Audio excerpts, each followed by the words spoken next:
And welcome back to another Things Hidden program.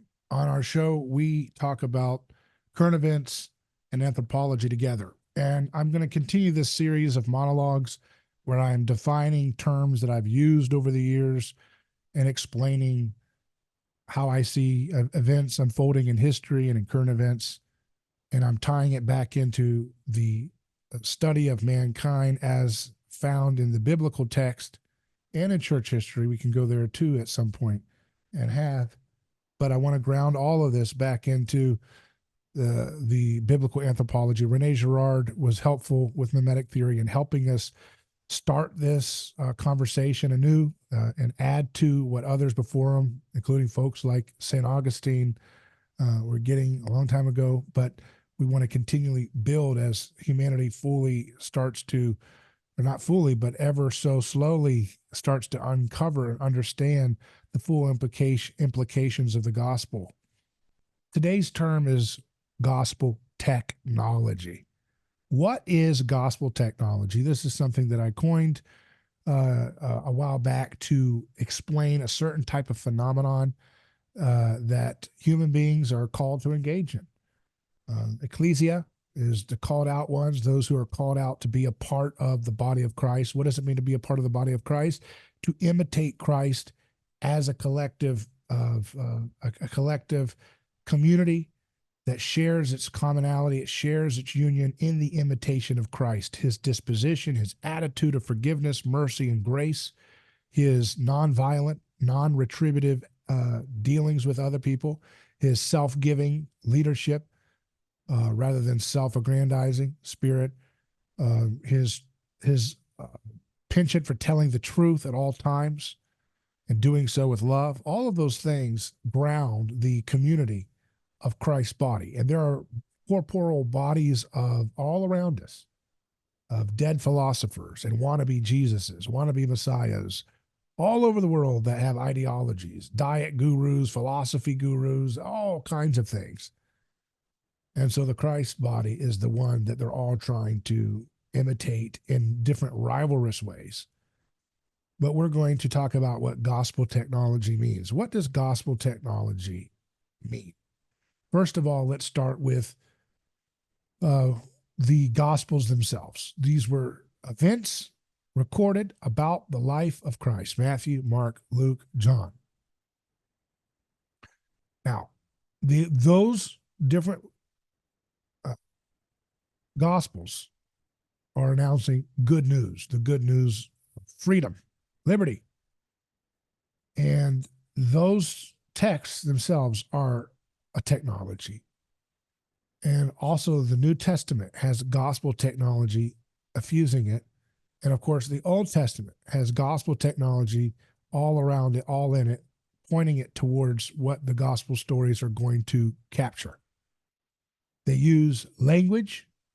It apparently these stories were orally remembered and passed on and written down, and then they would be performed most of the time in a community setting. So they didn't have text, everybody having their own private copy. They'd come home and study, have quiet time, like we think of in modern times today when people say, oh, go home and read your Bible. That wasn't something that was starting off at first. It was people gathering around together in fellowship with a meal and hearing the stories of Jesus's life. And someone would usually perform the story and display it for the audience to hear and remember. And then eventually these things get written down in text and then disseminated. And then the way in which, again, you receive the text is not a private affair, usually where you're taking that, people didn't get little, as far as I understand, they didn't get little tiny mini copies of the Gospel of Matthew per se that they would take home and privately in their own internal head voice, read quietly and study and talk amongst with their family. They would gather together in a fellowship of people who were part of the way of imitating Christ in their local city. And they would have a meal and hear this text performed, and they would sing songs in relationship to the text. And so the early Christians were known for their ability to have a meal in a way that really rattled the foundations of the political structure of the Roman Empire at the time, in which people were all made kind of on equal footing when it came to participating in the supper. So, gospel technology is the media technology itself. It is events about Jesus' life depicted truthfully and honestly and preserved such that when people hear the story, it affects change in their minds that they can choose to live in or live against. And it changes the structure of cities and communities and ultimately empires in history wherever this story is disseminated. And the story, gospel technology, is the story that it's sharing is one that inverts and reveals mythology. In the gospel stories, we hear Jesus ministering to people, setting people free, healing people, bringing people who are misfits and outcasts into right relationship with those who they are cast out by. We see a promise of liberty from oppression. We see the bounds of what is considered clean and unclean being challenged in terms of the people who he's debating and interacting with. Their expectations of what's considered clean and unclean is being rattled and exposed. We see all kinds of what we would say is a building mimetic crisis taking place around Jesus in the midst of the stories. And that is that the people of the time were in a pressure cooker environment under the occupation of Rome. There was a lot of competing factions about how to deal with their particular situation, how they were to view their purpose in this situation they're in, whether they should compromise with the establishment of Rome and its ways, or they should violently rebel. Jesus does not choose either path.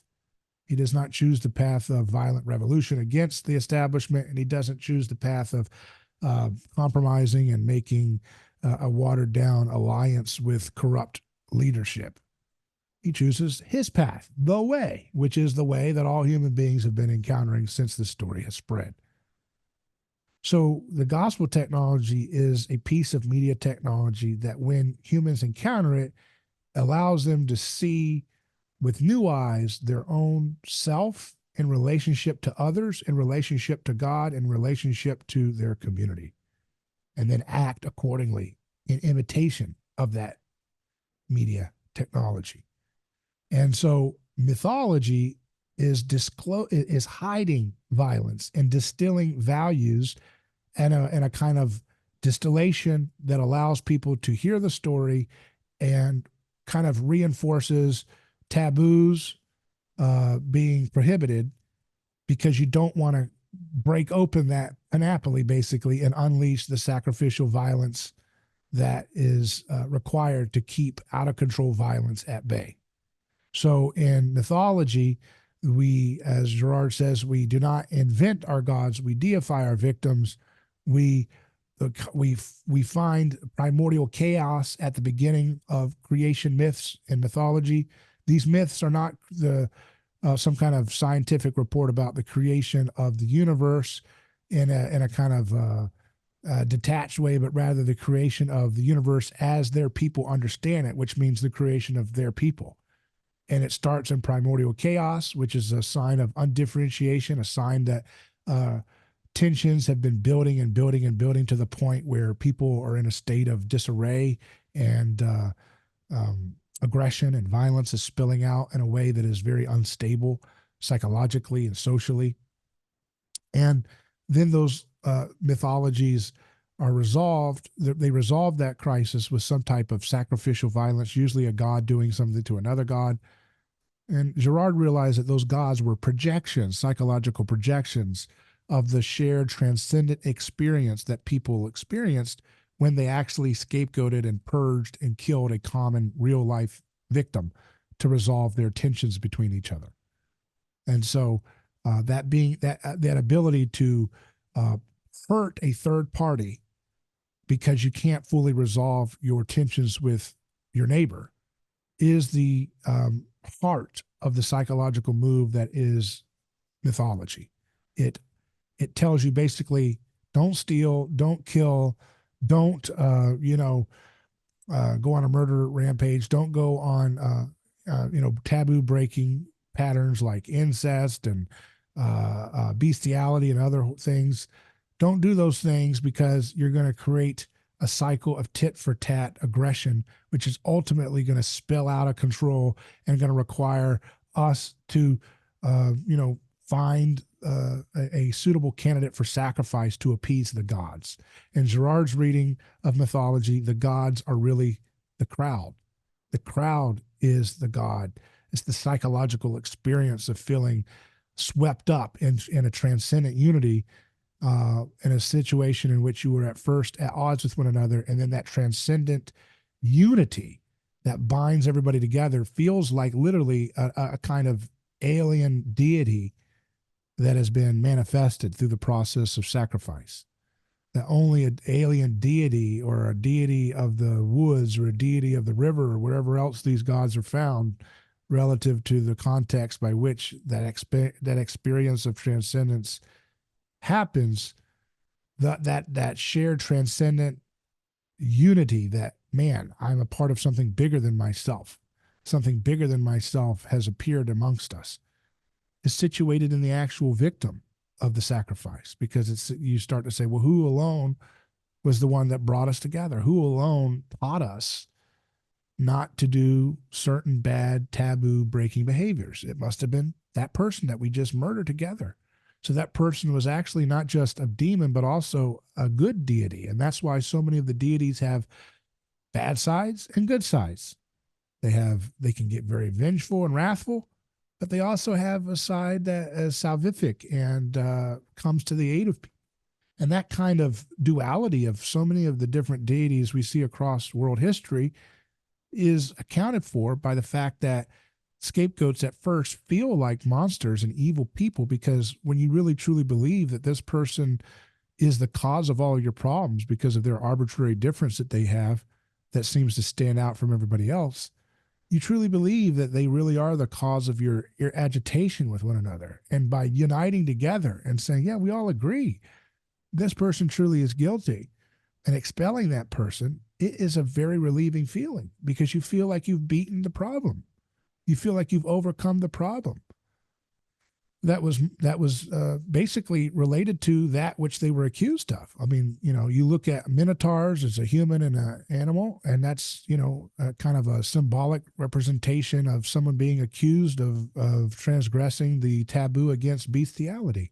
You look at other types of like deformities and deities, other types of things that would be a signal of either a transgression or a mark that indicates that they are, dirty or different in a way that is scandalous and kind of mesmerizing. And then that devouring or killing or throwing off out of the camp of that person is such a relieving experience that you feel like, wow, something that person had was beyond just a human being, because you literally feel the a kind of magnetic discharge of a high frequency of aggression that's building in a society, and that discharging of that energy is literally a physical cleansing experience.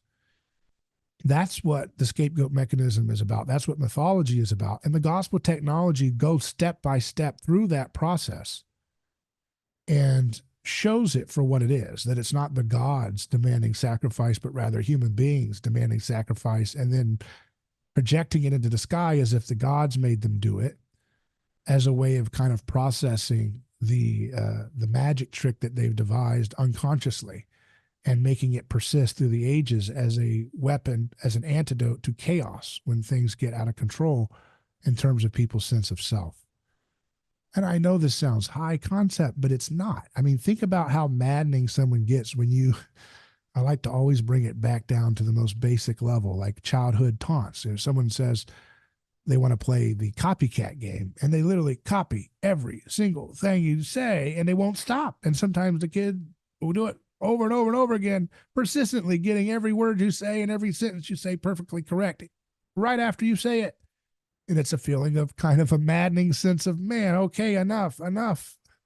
So annoying, right? It's because it's an example, a kind of silly but very powerfully clear example of how we don't want people imitating us too much to the point where we feel like we've lost our sense of self.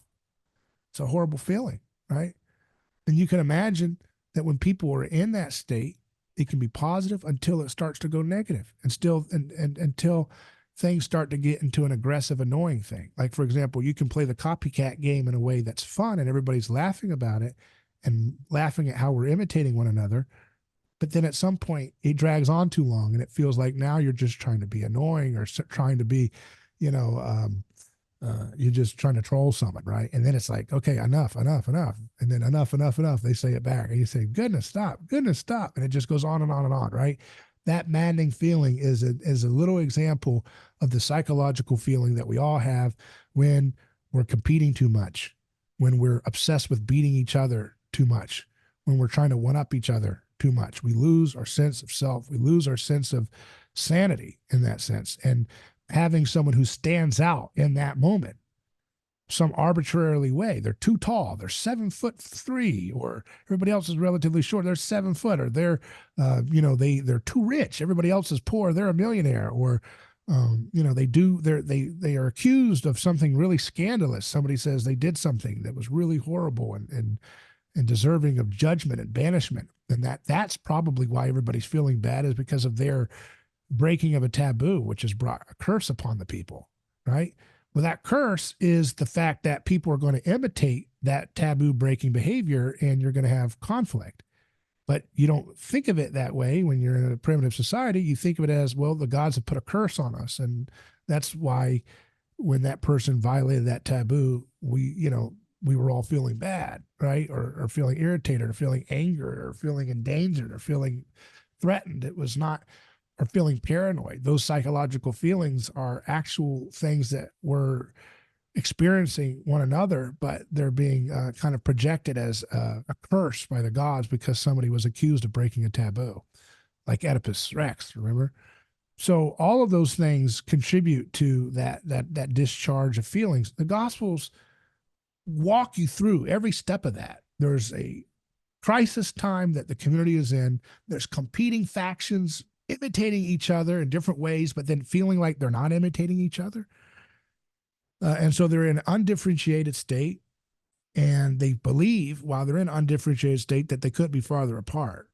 And there's a breaking of boundaries of what is considered to be clear delineated boundaries, and Jesus is showing how superfluous those boundaries are sometimes, and that are actually a cover up for what's actually just rivalry and covetousness and a spirit of violence that's actually in the hearts of people who act like they're above it all.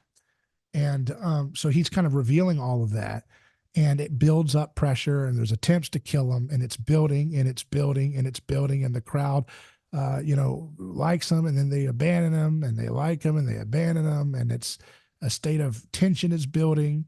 And the high priest Caiaphas speaks for the community's experience when he says it's better that one man die than the whole nation perish. What's the community going to perish from? Because people are in a state of crisis. They're in a state of blaming and accusation. And if that gets out of control, Rome's going to come down and put everybody down. And so he doesn't want that to happen. And he feels like Jesus is a mischief maker, troublemaker, who's stirring up boundaries of differentiation and getting people to look at their own sin and challenging people in their hypocrisies and exposing their lust for violence and exposing how similar they are to their oppressors. And that's all just can't happen. That just can't stand. It's too dangerous for those who want to keep in their position of power the way it is and don't want to have a true repentance take place in the community.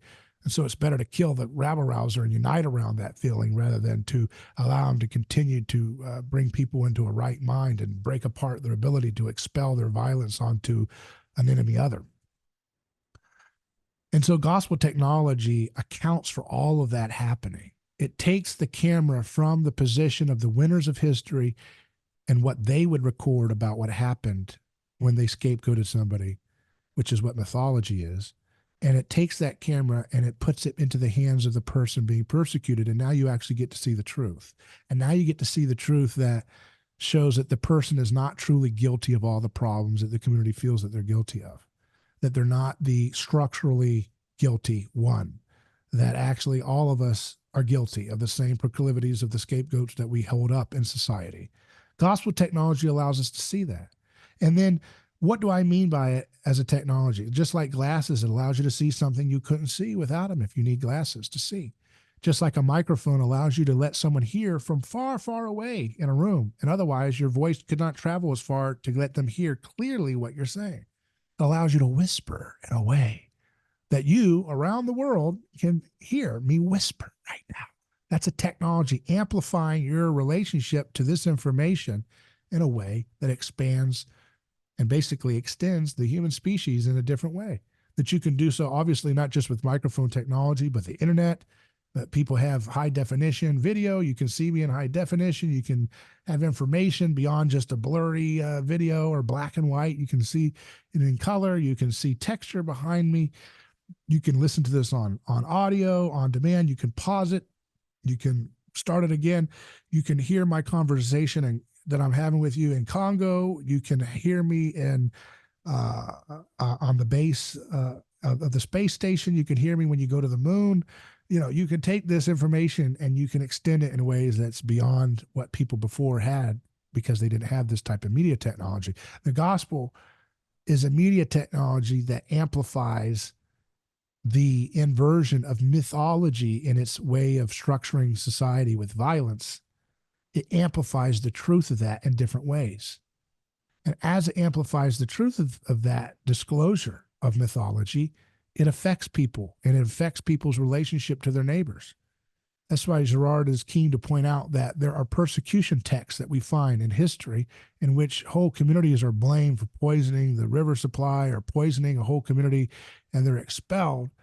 And we know in those more recent texts to be suspicious of the authors of those texts and say, oh, come on, you can't say that the plague was abated because you killed some community group. I mean, how does that have any bearing to reality? That's obviously a text that's being written and transmitted by an unreliable narrator. Obviously, that community is not the cause of this plague.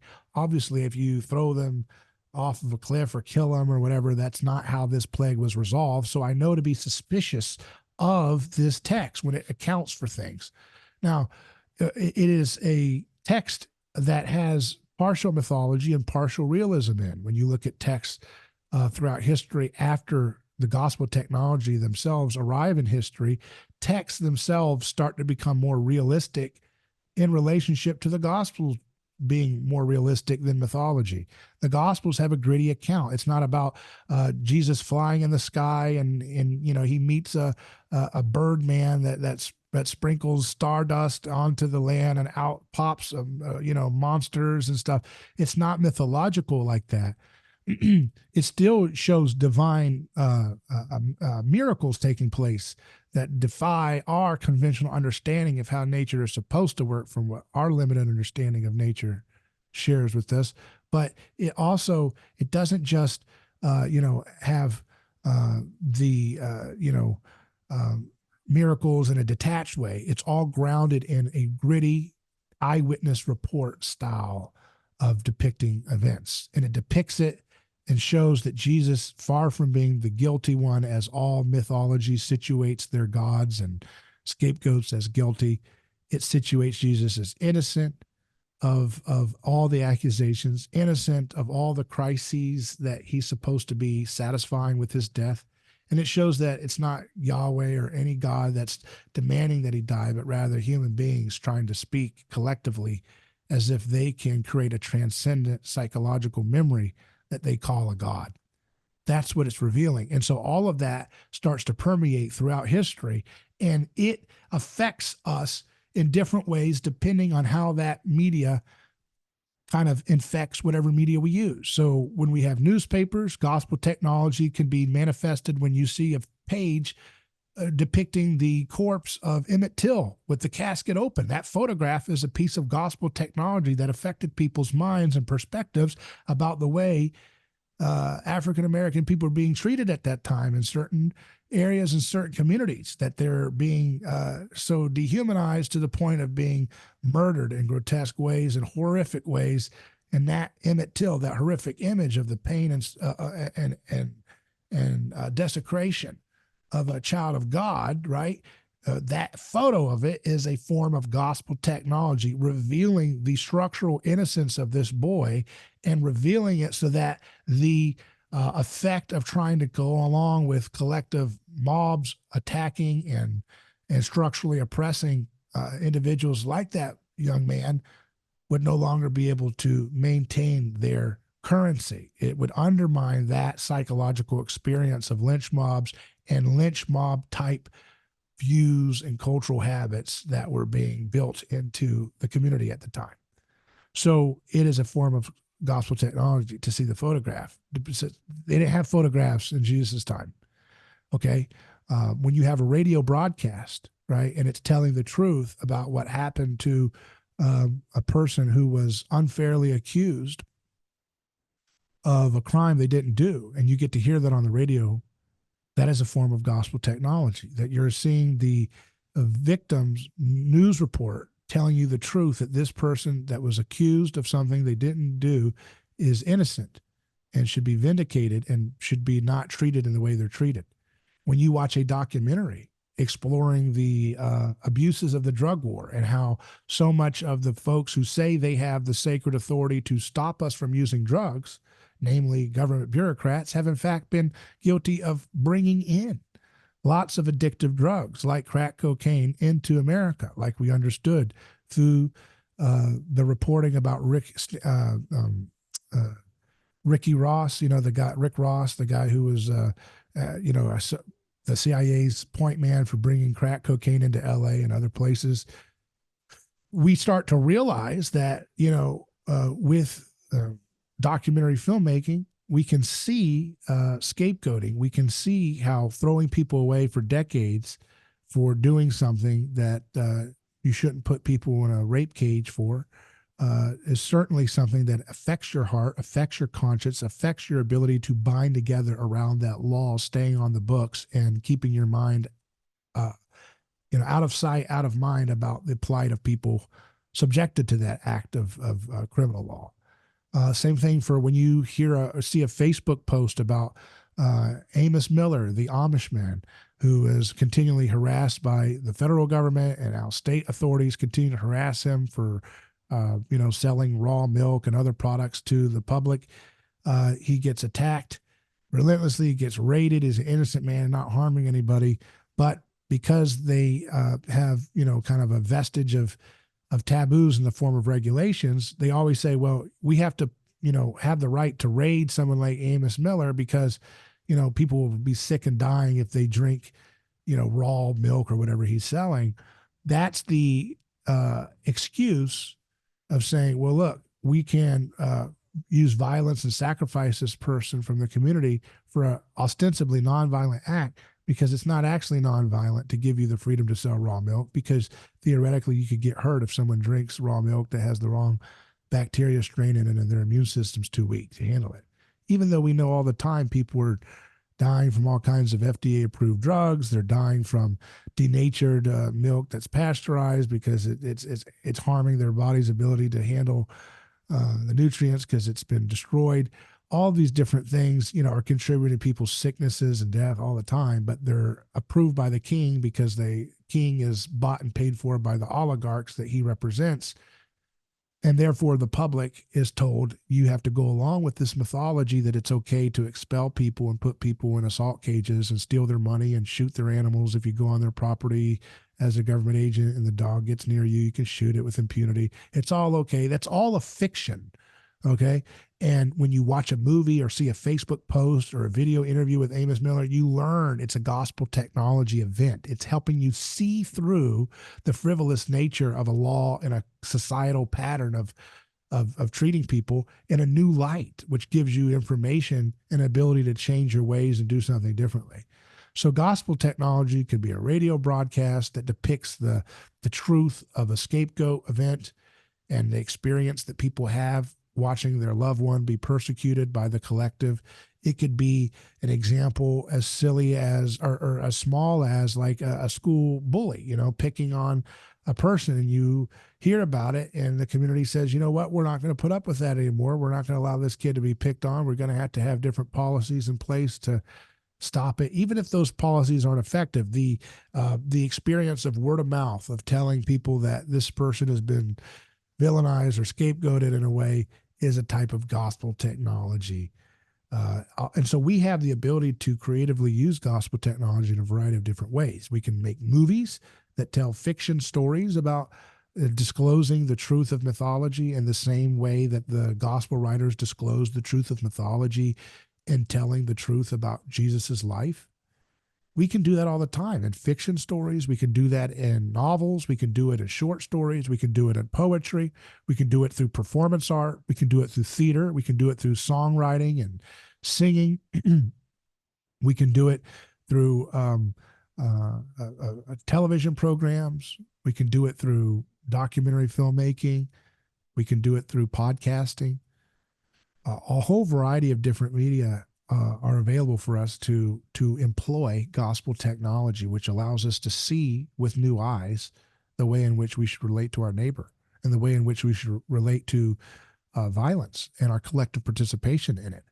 So all of those different things, including watching wars and seeing videos of horrible conflicts and seeing the cost of what it does to children blown up and hurt by these things that we end up funding all around the world. That's a type of gospel technology that hurts our conscience and motivates us to want to do something to change. But the question, of course, remains is what's the answer, right? And that's where the trouble is, because people don't want the answer, which is that we all have the proclivity to scapegoat. We all have the proclivity to blame other people and say that somebody else should be sacrificed instead of us. We all have that proclivity to elevate our neighbors as gods and then cast them into the wilderness as soon as they don't live up to our false expectations of their supposed divinity. We do this all the time. We raise people up, we cast them down. Watching people like Elvis Presley, the new movie where it shows him being, brought up and then cast down, it's kind of a gospel technology. Seeing the situation from the perspective of his wife, Priscilla, the new movie that was made about her, another type of gospel technology where in the 1970s, you didn't really hear her perspective as much. Now you have an artist's depiction about what they thought life was like from Priscilla's perspective, and that gives you more information. When you watch the movie Joker and you see, wait a second, this is the scapegoat in the Batman movie or Batman's, mythology. Now we get to hear his perspective. We get to see how he was having a hard life, how he struggles, how he overcomes. And so you get to empathize a little bit with what was considered to be a black and white character has now been given more texture and more nuance. This is a process of gospel technology working. It doesn't mean that it's perfectly in alignment with the standard of gospel truth, because human beings like to use gospel technology and then situate it in ways that justify their own, preconceived biases or prejudices or ideological commitments of enemy-friend distinctions and so forth. So all of that is involved with it, but we have a calling to use gospel technology to help tell the truth and give people a different perspective on the reality of their communities and their habits, their rituals, and the nature in which society actually should function. And so that's something that I think is very important. And I hope you have found this discussion about gospel technology effective and informative. Let me know in the comments. Let me know in your emails to me. hello@aneighborschoice.com is how you can reach me. I'm David Gornoski. Godspeed.